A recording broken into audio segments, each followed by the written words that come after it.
In terms of looking at how these companies are able to perform these seemingly sort of, we call it alchemy, right? I mean, they seem to be creating something out of nothing. We found that, first of all, the marketing area is one important one where they save a lot of money.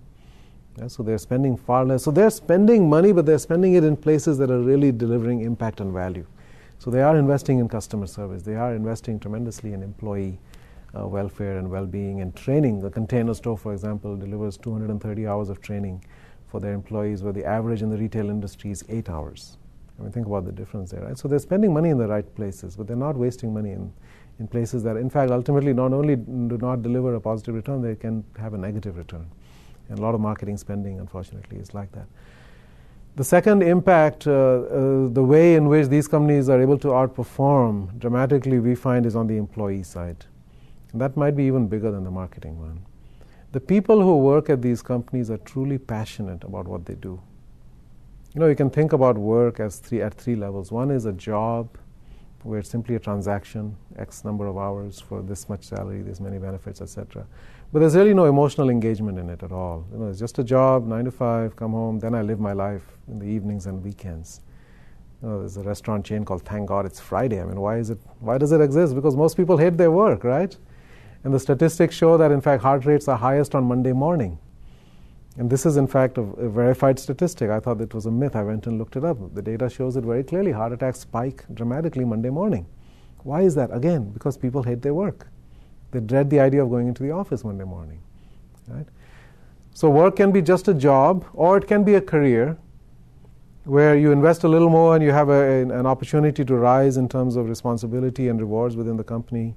But again, you're not deeply passionately engaged in it. Again, it's something that you're doing as part of what you think you're expected to do. But the highest level is a calling.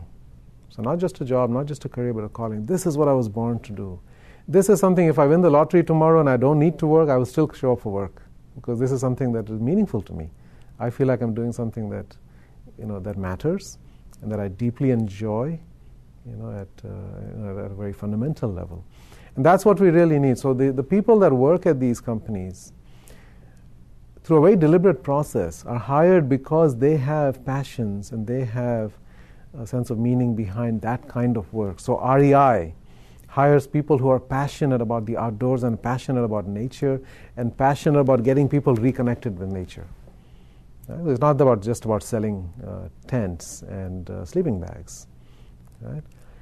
And therefore, that comes through in terms of their creativity and their motivation, enthusiasm, and their productivity, ultimately. Whole Foods and Trader Joe's and Wegmans hire people who are foodies.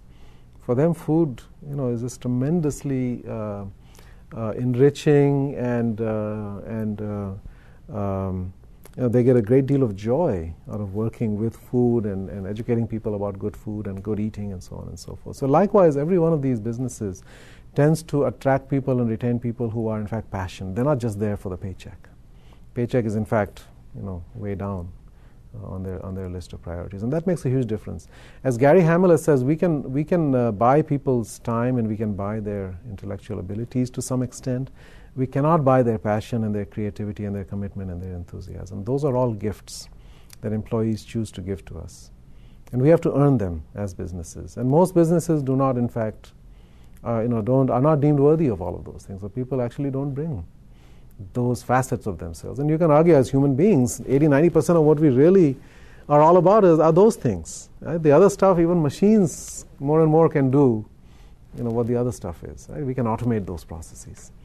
But those are really the human characteristics that these companies tap into dramatically, and that then conveys to customers, that conveys to community, etc., etc. So these are some of the factors, and the other thing is the alignment between stakeholders. These companies have figured out how to break the trade-off mentality. You know, as Peter Senge said at our recent conference, you know, if you go looking for trade-offs, you will always find them. If you start with the mindset that, well, you know, there's no free lunch, you know, so what, you know, if I need to increase something here, I need to decrease something here. You need to look for synergies. You need to look for ways to align the interests of everybody together. And that's where the value creation comes in. So you want to create a win-win-win-win-win rather than a win-lose set of outcomes. And that's really, I think, ultimately, if you start to understand why these companies perform as well as they do, those are some of the factors, and of course loyalty is the other one, right? So they live in this web of loyalty where their customers are loyal, employees are loyal, suppliers. Everybody is loyal, everybody sustains them through bad times. Right? There's a two-way, it's not just a one-way loyalty. They don't just expect loyalty, they also give loyalty, and all of that contributes to their sustained performance over time.